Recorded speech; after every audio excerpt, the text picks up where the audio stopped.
জানেন কি হনুমান একবার সুদর্শন চক্র কেন খেয়েছিলেন? আসুন জানাই।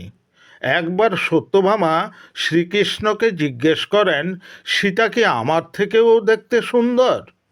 আবার গরুড় শ্রীকৃষ্ণকে জিজ্ঞেস করেন, আমার থেকে কি কেউ দ্রুত গতিতে উঠতে পারে?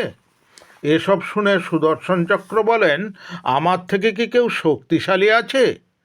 শ্রীকৃষ্ণ বুঝতে পারেন এদের তিনজনের মনের মধ্যে অহংকার তৈরি হয়েছে।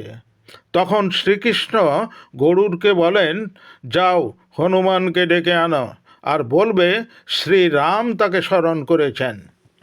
আর সত্যভামাকে বলেন, তুমি সেজেগুজে তৈরি থাকো, আমার শ্রেষ্ঠ ভক্ত আজ আসবে। আবার সুদর্শন চক্রকে বলেন, তুমি মহলের দরজায় পাহারা দাও, কাউকে ভেতরে প্রবেশ করতে দেবে না।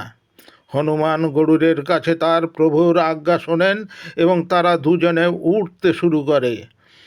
গরুড় হনুমানকে দেখতে না পেয়ে ভাবে হনুমান বোধহয় তার পেছনে পড়ে গেছে, কিন্তু হনুমান তার 10 গুণ তীব্র গতিতে গিয়ে দ্বারকার মহলে উপস্থিত হন। মহলের দরজায় থাকা সুদর্শন হনুমানকে বাধা দিলে হনুমান সুদর্শনকে মুখে পুরে নেন। এরপর মহলে প্রবেশ করে সামনে সত্যভামাকে দেখে হনুমান শ্রীকৃষ্ণকে জিজ্ঞেস করেন, প্রভু, এই দাসীকে, আমার মা সীতা তথা দেবী রুক্মিণী কোথায়? এই সময় দেবী রুক্মিণী সেখানে উপস্থিত হন এবং পুত্রসম হনুমানকে কিছু ফল আহারের জন্য দেন।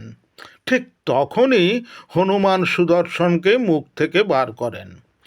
আর এইভাবেই ভগবান শ্রীকৃষ্ণ এই তিনজনের অহংকার চূর্ণ করে শিক্ষা দিয়েছেন।